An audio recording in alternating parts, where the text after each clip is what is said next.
Yungi, and responses to George Murugara, Adan Keinan, and Joseph Lekuton.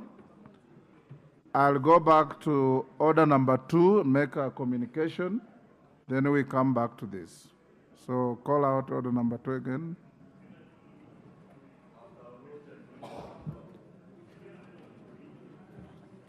Order number 2, communication from the chair. Thank you. Members on their feet, take your seats.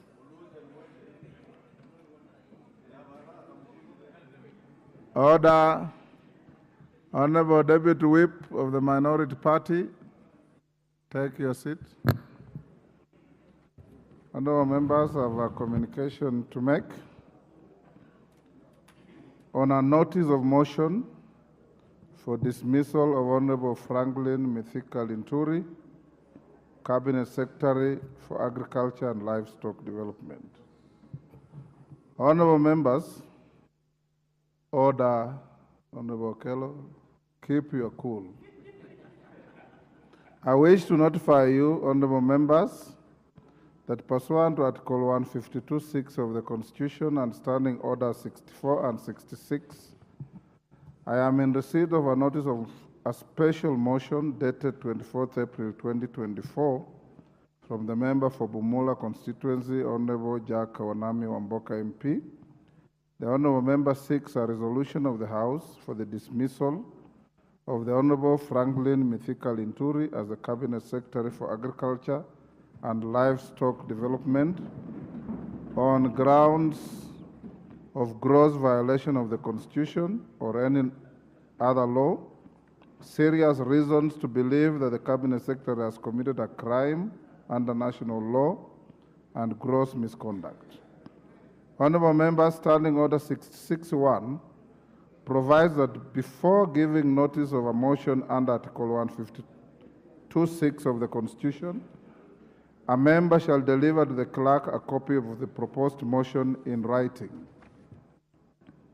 Whereas Standing Order 66-1 is silent on the timeline within which the clerk is required to consider the proposed motion and advise the Speaker, it must be noted that a motion for dismissal of a Cabinet Secretary is a special motion under Standing Order 61 which ought to be disposed of expeditiously.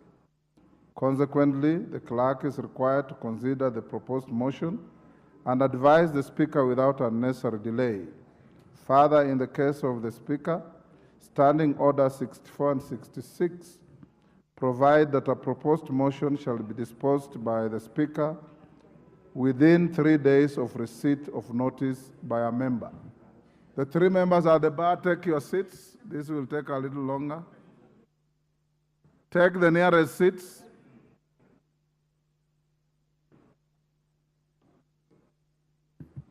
Thank you.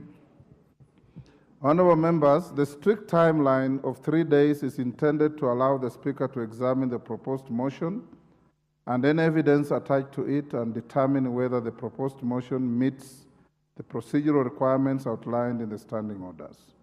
In this regard, I note that the member for Bumula constituency submitted the proposed motion to my office last week on Wednesday, 24th April 2024. Article 259(5) of the Constitution provides for the manner of computation of time. It guides that where time is expressed as days, the day on which the first event occurs is to be excluded, and the day by which the last event may occur is to be included when computing time. Consequently, the period of 3 days that applies to the Speaker in respect of the proposed motion started running from Thursday, 25th April 2024, the 3 days expiring on Saturday, 27th April 2024, and as such, the earliest available opportunity for the Speaker to notify the House on the admissibility of the proposed special motion is today, being the nearest available sitting of the House since receipt of the proposed motion. Honorable members, allow me to highlight the legal and procedural requirements that guide the process of dismissing a Cabinet Secretary. Article 152(6) of the Constitution provides, and I quote, A member of the National Assembly, supported by at least 1/4 of all the members of the Assembly, may propose a motion requiring the President to dismiss a Cabinet Secretary. A, on the grounds of gross violation of a provision of the Constitution or any law, or any other law, and B, where there are serious reasons for believing that the Cabinet Secretary has committed a crime under national or international law, or C, for gross misconduct. Procedurally, Standing Order 661 provides that before giving notice of motion under Article 152(6) of the Constitution, a member shall deliver to the clerk a copy of the proposed motion in writing. A, stating the grounds and particulars in terms of Article 152(6) of the Constitution upon which the proposed motion is made. B, signed by the member, and C, signed in support by at least 1/4 of all the members of the Assembly. Honorable members, additionally, the Standing Order 64(1)A provides as follows on the admissibility of grounds for removal from office.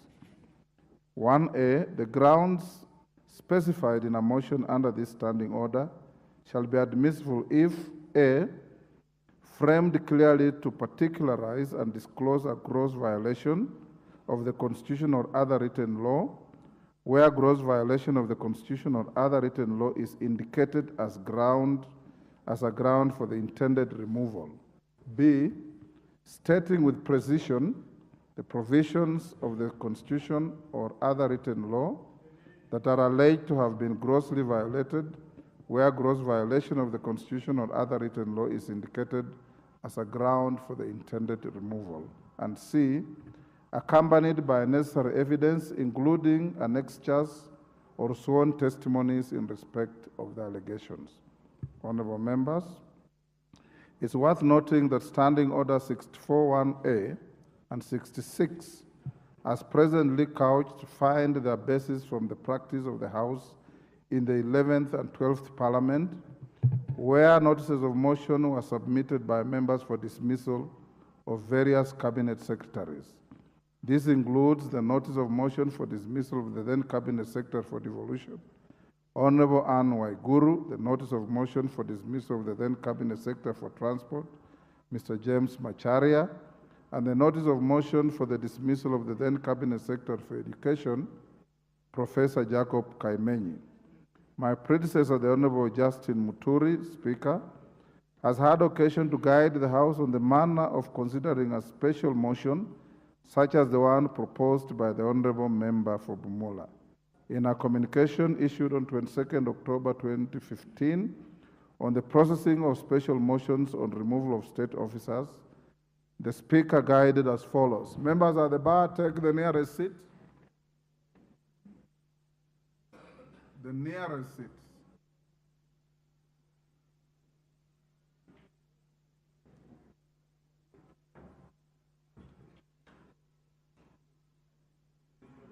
Take the nearest seat to the lady member. Member for Garissa.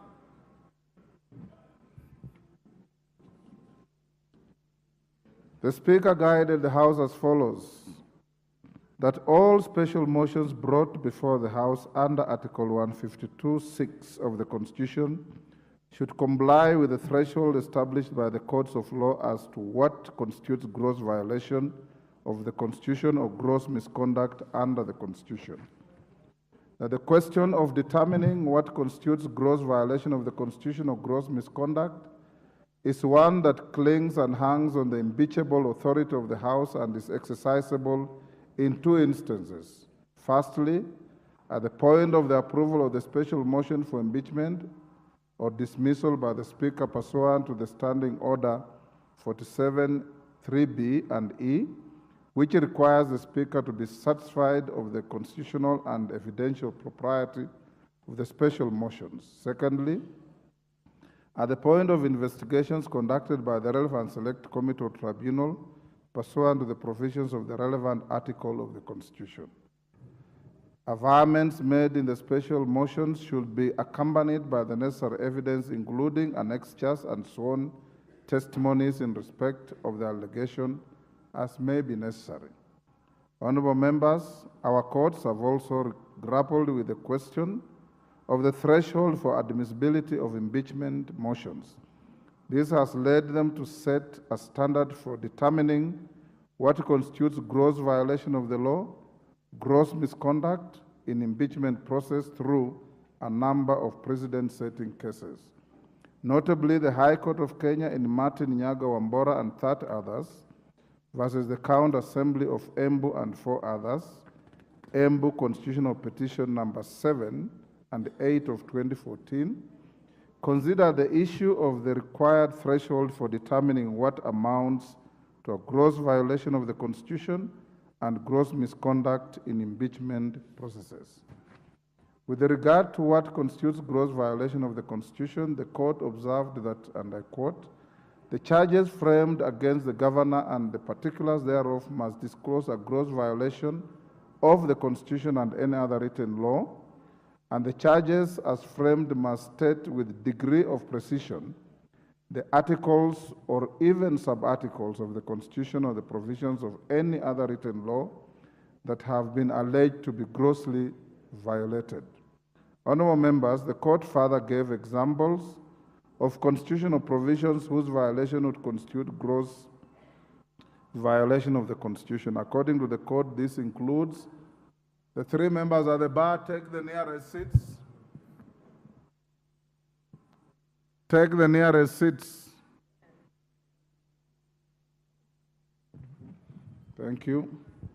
According to the court, this includes Chapter 1 on the sovereignty of the people and supremacy of the Constitution, more specifically Articles 1, 2, and 3(2) of the Constitution. Chapter 2, Article 4, that establishes Kenya as a sovereign multi-party republic, and Article 6, that establishes devolution and access to services. Article 10 on the national values and principles of good governance.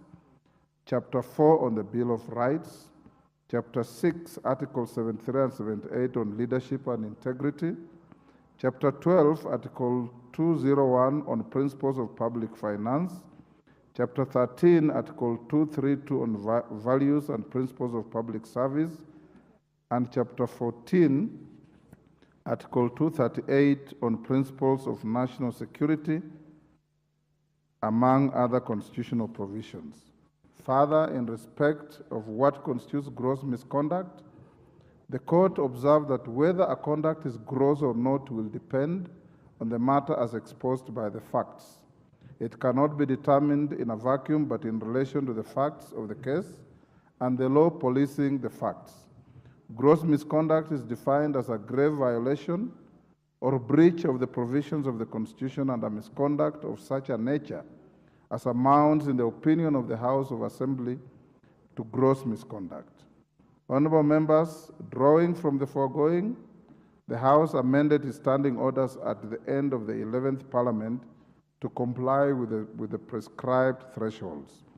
Presently, our standing orders 64 and 66 incorporate the pronouncements of the court on the threshold for admissibility of grounds for removal of a cabinet secretary by requiring that grounds in a motion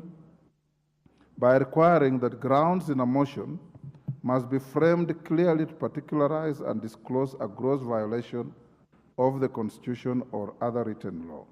And that such grounds must also state with precision the provisions of the Constitution or other written law that are alleged to have been grossly violated.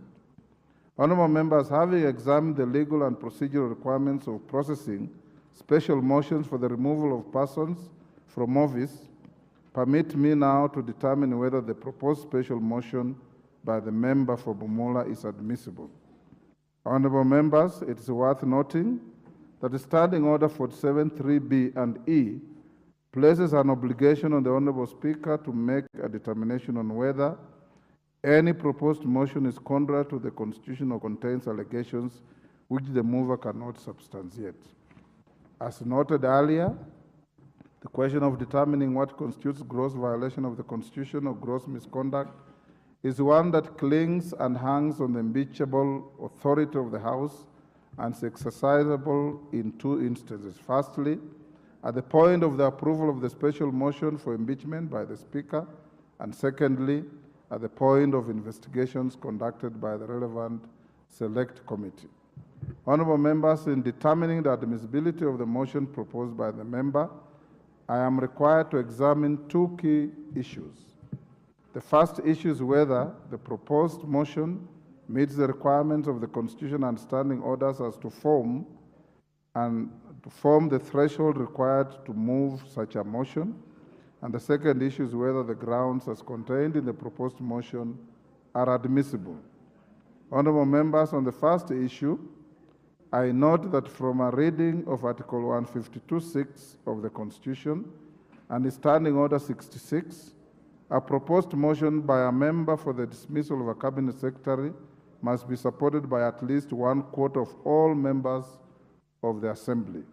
1/4 of all the members of this Assembly is 87.25. In particular, in parliamentary practice, a decimal point is rounded off to a whole number. Consequently, the threshold for initiating a motion for the dismissal of a cabinet secretary is 88 members of this House. Secondly, the Standing Order 66 provides that the proposed motion should be in writing.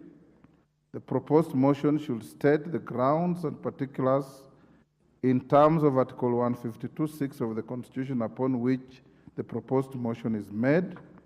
The proposed motion should be signed by the member and accompanied by the member and signed in support by at least 1/4 of all the members of the Assembly.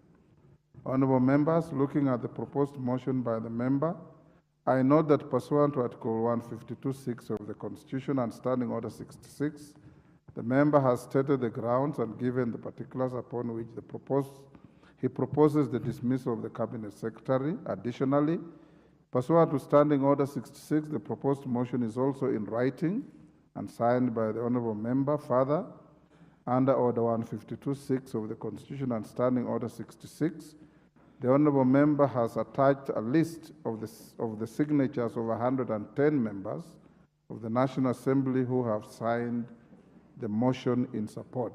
Members at the bar, take the nearest seats. Take the nearest seats.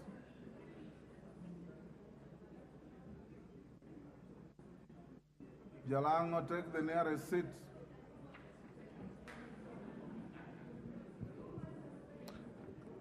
Honorable members, consequently, I find that the proposed motion by the member for Bumula meets the requirements of Article 152 of the Constitution and Standing Order 66 as to form and the threshold required for a member to move a motion for dismissal of a cabinet secretary.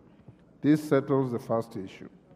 Honorable members, moving to the second issue on the admissibility of the grounds specified in the motion, under Standing Order 64(1)A and 66, grounds cited in the special motion are admissible if A, framed clearly to particularize and disclose a gross violation of the Constitution or other written law, where gross violation of the Constitution or other written law is indicated as a ground for intended dismissal. B, they state with precision the provisions of the Constitution or any other written law that are alleged to have been grossly violated, where gross violation of the Constitution or other written law is indicated as a ground for the intended removal. And C, accompanied by necessary evidence, including annexures or sworn testimonies in respect of the allegations. Honorable members, Article 152(6) of the Constitution provides for 3 grounds for which a cabinet secretary may be removed from office. These are gross violation of the Constitution or any other law, serious reasons to believe that the cabinet secretary has committed a crime under national law, and gross misconduct. Permit me now to highlight the grounds specified in the motion for dismissal of the cabinet secretary for agriculture and livestock development. Honorable members, on the ground of gross violation of the Constitution, the member for Bumula has stated as follows in the proposed motion: A, that the Cabinet Secretary has grossly violated the Constitution in particular Article 2 and 10(1)(c) of the Constitution on national values and good governance for failure to undertake public participation with the relevant stakeholders in the implementation of a far-reaching policy decision on the procurement and distribution of fertilizer. That the conduct of the Cabinet Secretary of approving procurement and distribution of fake fertilizer by the NCPB discloses a gross violation of national values and principles of good governance contrary to Article 10(1)(b) of the Constitution. C, that the conduct of the Cabinet Secretary of approving the procurement and distribution of fake fertilizer discloses a gross violation of the Constitution by infringing Article 46 of the Constitution of Consumer Rights to goods and services of reasonable quality and their protection of health, safety, and economic interests. D, that the conduct of the Cabinet Secretary of approving the procurement and distribution of fake fertilizer amounts to gross violation of the public trust, and the Cabinet Secretary failed to demonstrate respect for the people, bring honor to the nation and dignity to the office, and promote public confidence and integrity of the office contrary to Article 73(1) of the Constitution. E, that the conduct of the Cabinet Secretary of approving the procurement and distribution of fake fertilizer amounts to gross violation of the principles of public finance contrary to Article 201 of the Constitution, as public money was not applied in a prudent and responsible way. F, that the conduct of the Cabinet Secretary in which he submitted to the Departmental Committee on Agriculture that the NCPB signed an agent's agreement with 51 Capital Africa Diatomite Industries for supply and distribution of GPC diatomaceous for its commercial function, and that the product was not sold as a chemical fertilizer but as soil conditioner, was in gross violation of Article 152(5)(a) and E 6, 7, 8, 9, and 10 of the Constitution. That the conduct of the Cabinet Secretary of overseeing the implementation of the budgets of the NCPB under his control for the procurement and distribution of fake fertilizer is a gross violation of values and principles of public service on use of resources efficiently, effectively, and economically. Honorable members, the proposed motion also seeks the dismissal of the Cabinet Secretary for Agriculture on the ground of serious reasons for believing that he has committed a crime under the national law. To this end, the member for Bumula constituency has stated as follows in the proposed motion: that the conduct of the Cabinet Secretary discloses grounds that there are serious reasons for believing that the Cabinet Secretary has committed a crime under the national law involving offenses relating to abuse of office and false claims contrary to Section 100 and 101 of the Penal Code. B, that the conduct of the Cabinet Secretary discloses grounds that there are serious reasons for believing that the Cabinet Secretary has committed a crime under national law relating to forgery, uttering false documents, and procuring execution of documents by false pretenses contrary to Section 353 and 355 of the Penal Code. The member further avers that the Cabinet Secretary is currently under investigation by the DCI following the findings of the court in FML versus DPP and 3 others, Registrar of Companies and 10 others, 2021 Kenya law reports, and is further facing arrest and prosecution in 6 pending civil and commercial and family suits. Honorable members, finally, on the third ground, the member for Bumula constituency seeks the dismissal of the Cabinet Secretary for Agriculture and Livestock Development on the grounds of gross misconduct, and states as follows: A, that the conduct of the Cabinet Secretary of getting into public spats with journalists who unearthed the distribution of the fake fertilizer discloses the ground of gross misconduct, insofar as a state officer he has failed to demonstrate professionalism in carrying out duties of the office and in a manner that maintains public confidence in the integrity of the office contrary to Section 11A of the Leadership and Integrity Act, Cap 185C. B, that the conduct of the Cabinet Secretary of storming into the manufacturing plants and purporting to be revoking licenses without conducting investigations amounts to gross misconduct, insofar as a state officer, he has failed to demonstrate professionalism in carrying out duties of the office and in a manner that maintains public confidence in the integrity of the office, manner contrary to Section 11A of the Leadership and Integrity Act, Cap 185C. That the conduct of the Cabinet Secretary of approving procurement and distribution of fake fertilizer insofar as a state officer he has failed to exercise public trust in the best interests of the people of Kenya amounts to gross misconduct, contrary to Section 8 of the Leadership and Integrity Act, Cap 185C. And D, that the conduct of the Cabinet Secretary of approving procurement and distribution of fake fertilizer, insofar as a state officer, he has failed to exercise his duties to the best of his ability and to carry out the duties efficiently and honestly and in a transparent and accountable manner, and amounts to gross misconduct, contrary to Section 10A and B of the Leadership and Integrity Act 185. E, that the conduct of the Cabinet Secretary of approving the procurement and distribution of fake fertilizer by NCPB discloses the ground of gross misconduct insofar as the state officer has failed to demonstrate professionalism in carrying out duties of the office in a manner that maintains public confidence in the integrity of the office, contrary to Section 11A of the Leadership and Integrity Act, Cap 185C. F, that the conduct of the Cabinet Secretary of approving the procurement and distribution of fake fertilizer by NCPB and misleading the public by giving false information to the Departmental Committee on Agriculture that GPC diatomaceous was distributed as soil conditioner and not fertilizer amounts to gross misconduct, contrary to Section 29 of the Leadership and Integrity Act, Cap 185. Members at the bar, take the nearest seats.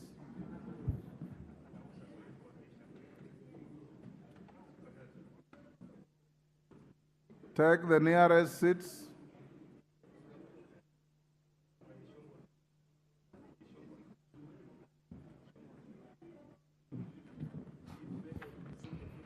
Thank you.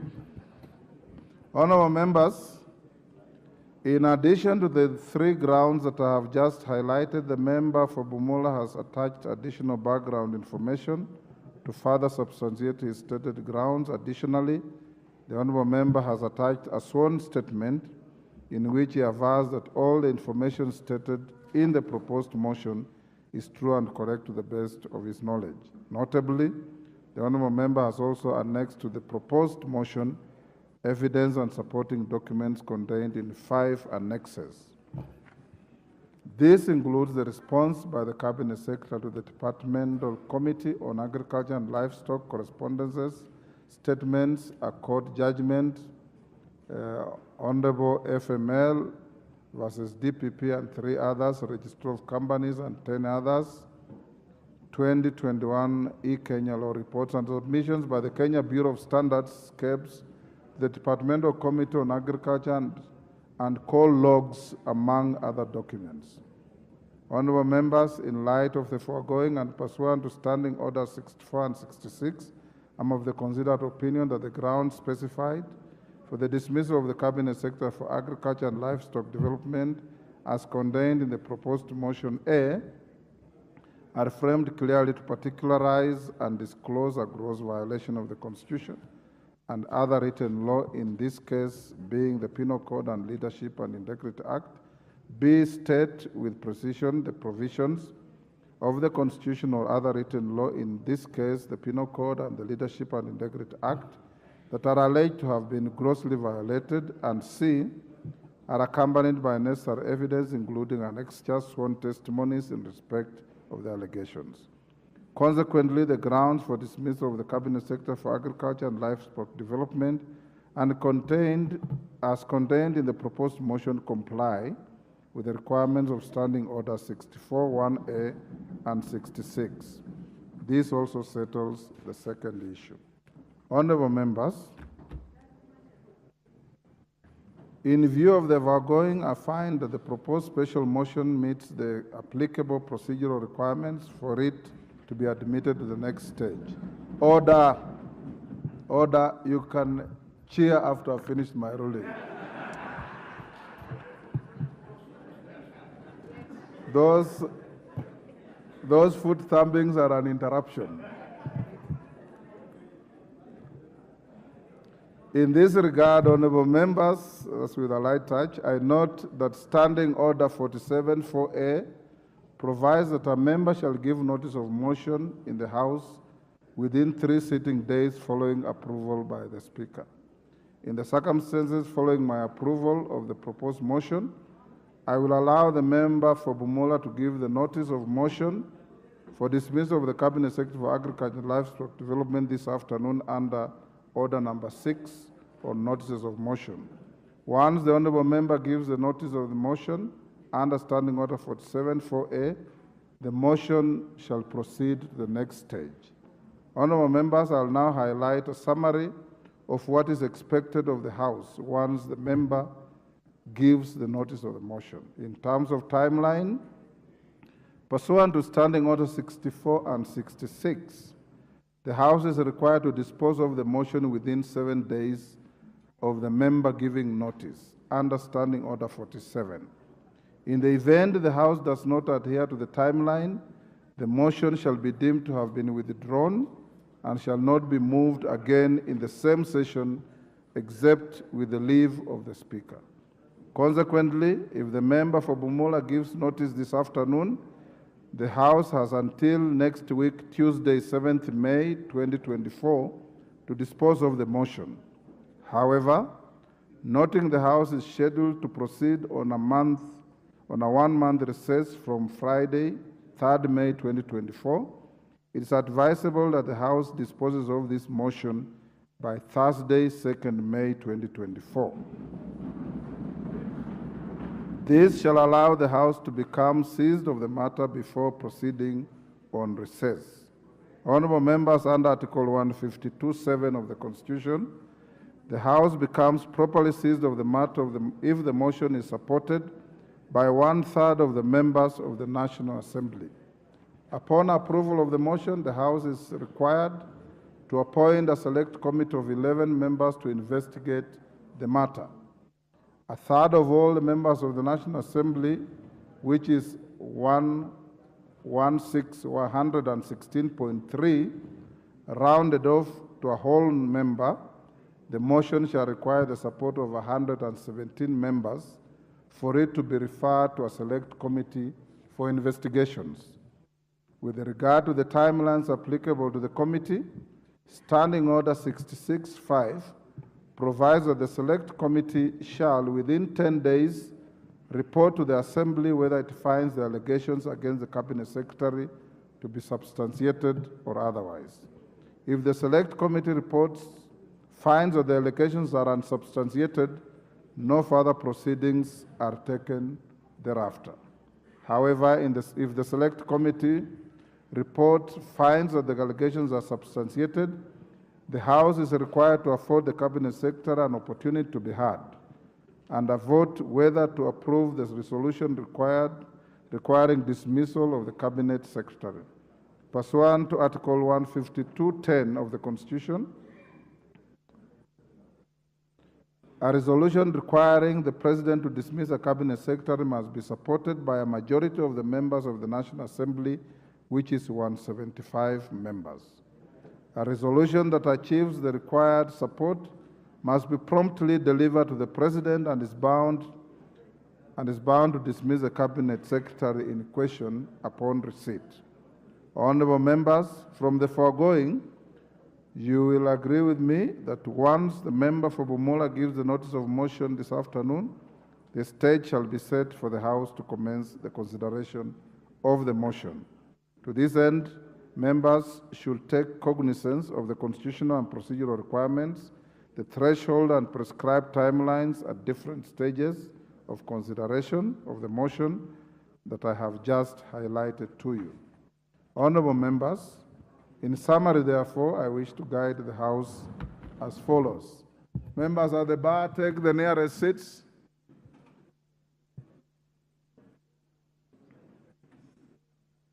Take the nearest seats.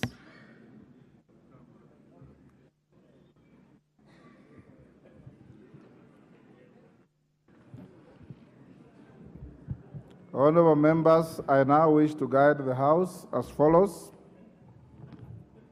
1, that the proposed motion by the member for Bumula constituency meets the applicable procedural requirements of Standing Order 64 and 66 for it to be admitted and considered by the House. 2, that consequently upon the reading of Order number 6 this afternoon, I will permit the member to give notice of motion for the dismissal of the Cabinet Secretary for Agriculture and Livestock Development in accordance with the requirements of Standing Order 47-4A. 3, that since today is not a day for debate, in giving notice of the special motion, the member shall limit himself to a summary of its content, state the grounds upon which the special motion has been made, and the names of the members who have appended their signatures in support of the special motion as required under Article 152 of the Constitution and Standing Order 66.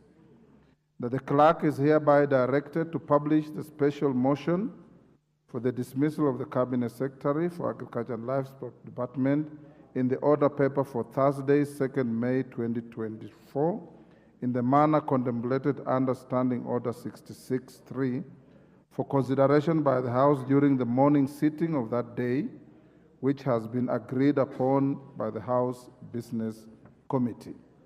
The House is accordingly guided. I thank you.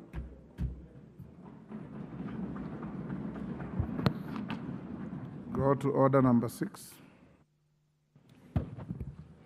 Order number 6, notices of motion. Member for Bumula. Thank you. Thank you, Honorable Speaker. Pursuant to the provisions of Article 152(6) of the Constitution and Standing Order 64(1)A and 66, I beg to give notice of the following special motion for removal of Honorable Franklin Mithika Linturi, EGH, Cabinet Secretary for Agriculture and Livestock Development on the following grounds.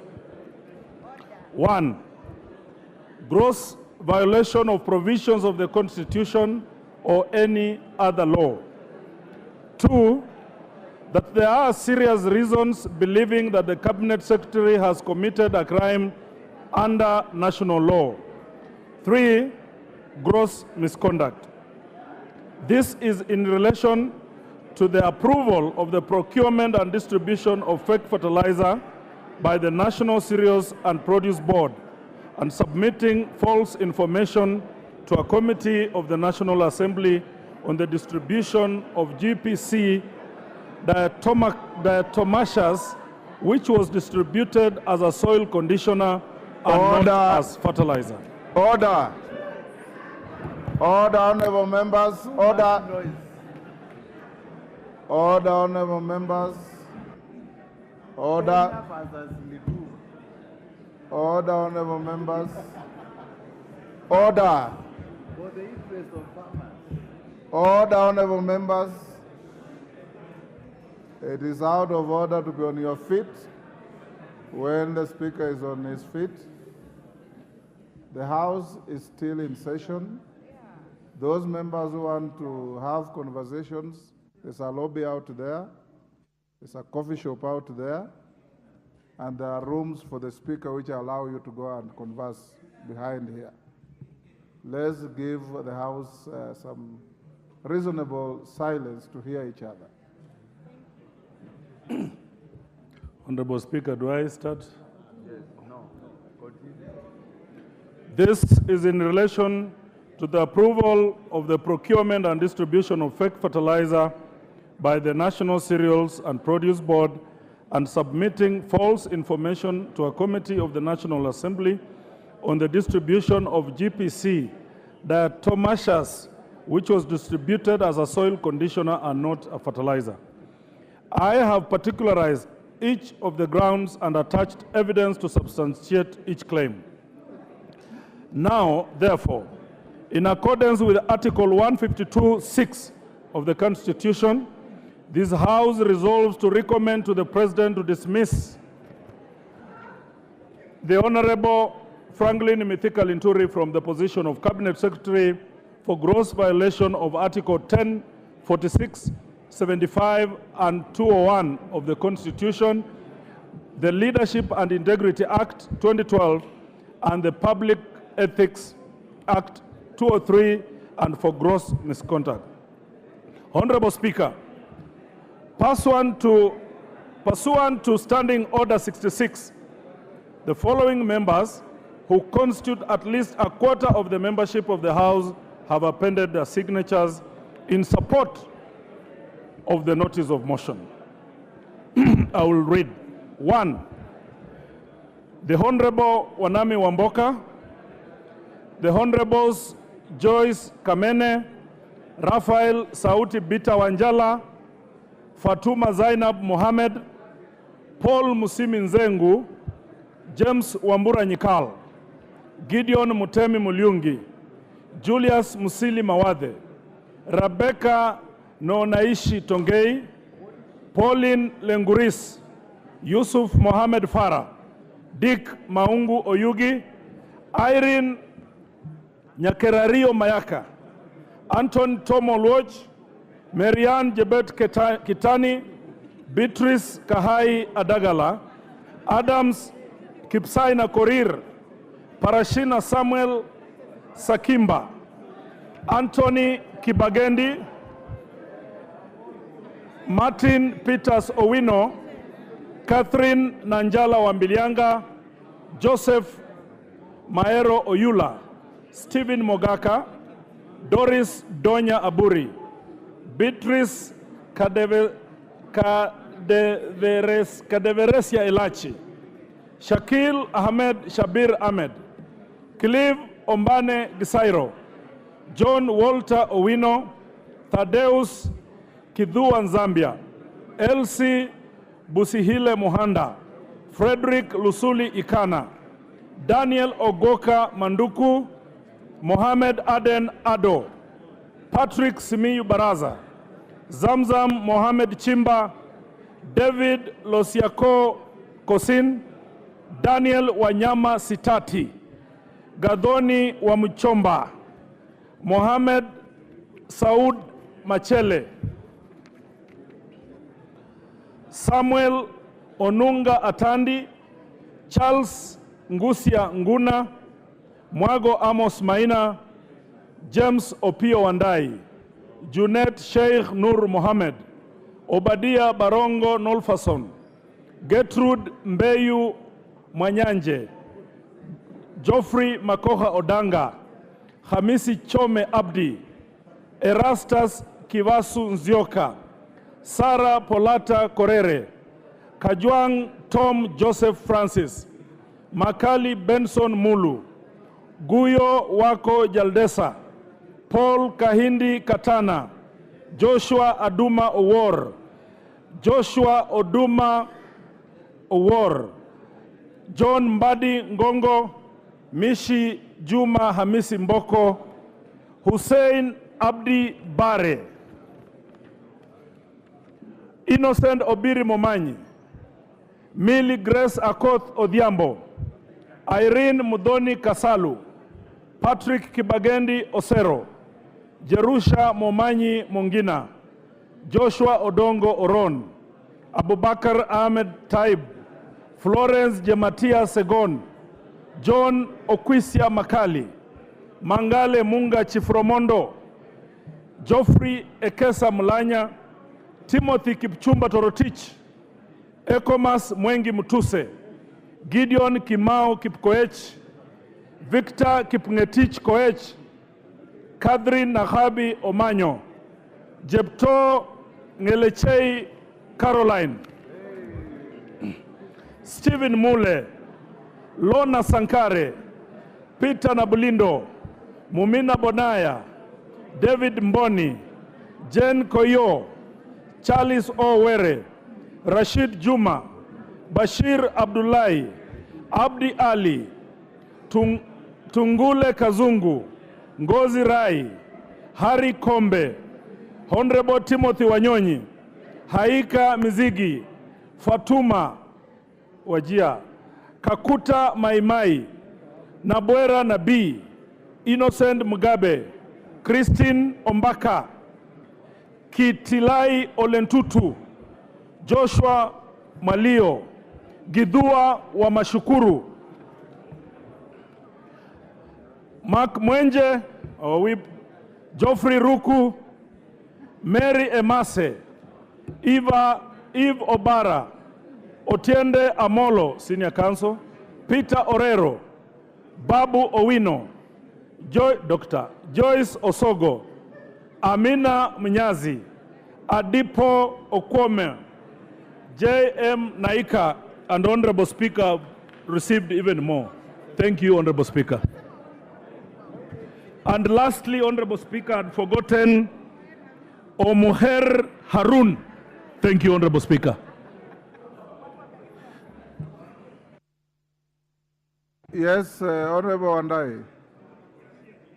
Thank you very much, the Honorable Speaker. Honorable Speaker, let me say that this afternoon, I stand before this House a very happy man. Honorable Speaker, today you have made history. I want the Speaker to listen to me. Honorable Speaker, I'm saying that today you have made history. And you have put this House on the pedestal of a transformative institution, an institution that adheres to the rule of law and constitutionalism. Honorable Speaker, under Article 152, this motion by the Honorable Jack Wamboka is the last resort that the people of this country, through their elected leadership, can take as a way of holding to account those that have been put in service of the nation. Order, Honorable Wandai, you are anticipating debate. I just want to thank you very much. That is more than thanking the Speaker. And appeal to my colleague members to turn out in their large numbers. We want this House on Thursday to be full to the brim, so that we can speak in one accord. We can speak in one voice in defense of the defenseless Kenyan citizen. Thank you, Honorable Speaker. Yes, Chepkonga. Thank you, Honorable Speaker. You know, I thought the minority leader just wanted to thank you, not to appeal to us, to do an oversight role, which is guaranteed under Article 95 of the Constitution. Mr. Speaker, we are aware about that particular provision. So there's nothing to appeal to any of us here. We will play our role when that motion is presented here, Mr. Speaker. I can assure him there's nothing to appeal to us when it's a constitutional requirement for us. I've already cautioned him. He was touting and soliciting. Honorable members, take your seats. We'll go to order number 8 before we come back to... Let's put the question as order number 8, number 9, 10, and 11. Call out order number 9, sorry. Number 8. Can I start with 8? The resolution. Okay. Order number 8, procedural motion, resolution to hold a Thursday morning sitting. Majority Leader.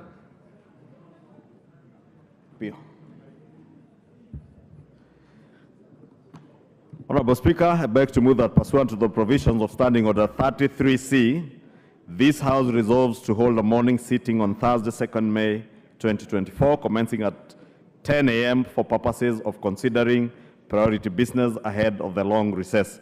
Honorable Speaker, I'm sure members will note I have amended the 9:30 that was published in the order paper as agreed by the House Business Committee this morning, that we begin the sitting at 10 a.m. And Honorable Speaker, the reason for having this Thursday morning sitting, as you have ably communicated and following the notice of motion by the Honorable Wanami Wamboka, that motion is time-bound, and therefore we must dispense with it by Thursday. And considering that we are losing a sitting tomorrow afternoon, it's important that we compensate that sitting for tomorrow afternoon with a Thursday morning, and allow me to plead with all members to be available on Thursday, 9:55 a.m. for the House to be able to sit from 10 a.m., consider the business that will be on the order paper, including that motion for impeachment of a cabinet secretary that is time-bound. Therefore, Honorable Speaker, I want to ask members to be available on Thursday. It is also our last sitting day before the long recess, which is a long working recess, and therefore it will be important that we are here in time. With that, Honorable Speaker, I beg to move and request the Leader of Minority to second. Honorable Wandai. Sorry, just give me. Honorable Speaker, I rise to second the motion as moved by the Leader of Majority. And Honorable Speaker, really, since tomorrow is a holiday, it's a public holiday, we need to really recover the days we shall have lost tomorrow. But more importantly, Honorable Speaker, there are businesses before us that we need to dispense with. We need to dispense with certain businesses before we go on the one-month recess. And top of the agenda is the motion by the Honorable Jack Wamboka that we need to pronounce ourselves on as a House on Thursday, the earliest possible time on Thursday, before we can adjourn for the long recess. Secondly is the IBC Amendment Bill, which is one of the NADCO bills that are being processed by Parliament. Honorable Speaker, this morning we had a session with you under your able chairmanship, and we were able to thrash out some of the sticking issues surrounding that bill, save for one or two, basically one small issue that we shall be dealing with in the course of time between now and Thursday morning. We should be able then, therefore, to dispense with that bill on Thursday at the Committee of the Whole House, so that the Senate can be seized of it, for us to be able to have in place a working, functional IBC, Honorable Speaker, in the shortest time possible. So, Honorable Speaker, therefore, I think it is in order for us to support this motion, for us to be able to sit on Thursday in the morning. Even though we have agreed on Thursday at 10 a.m., let us try to be here as early as 9:30 a.m. so that we can deal with these issues properly, honorable members. This is a historic moment. You never get it easily. A whole term of Parliament can go without you getting an opportunity to deal with a motion such as the one presented by Honorable Jack Wambok. Thank you very much, Honorable Speaker. I second.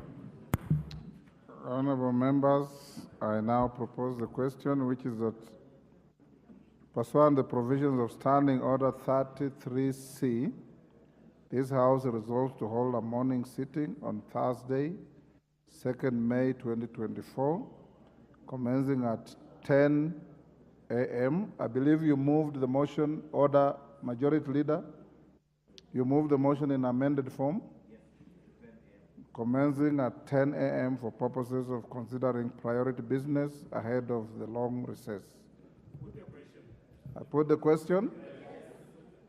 Honorable members, I now put the question, which is that pursuant to the provisions of Standing Order 33C, this House resolves to hold a morning sitting on Thursday, 2nd May 2024, commencing at 10 a.m. for purposes of considering priority business ahead of the long recess.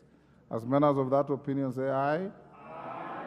Will those of the contrary opinion say nay? The ayes have it. Order number 9, motion, report of Committee of the Whole House on the consideration of the Senate amendments to the Water Amendment Bill, National Assembly Bill number 33 of 2023. Question to be put.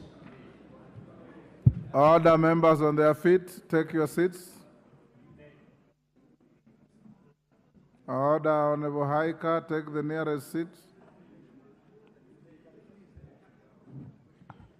Honorable members, I now put the question at order number 9, which is that this House do agree with the report of the Committee of the Whole House on its consideration of the Senate amendments to the Water Amendment Bill, National Assembly Bill number 33 of 2023. As members of that opinion say aye.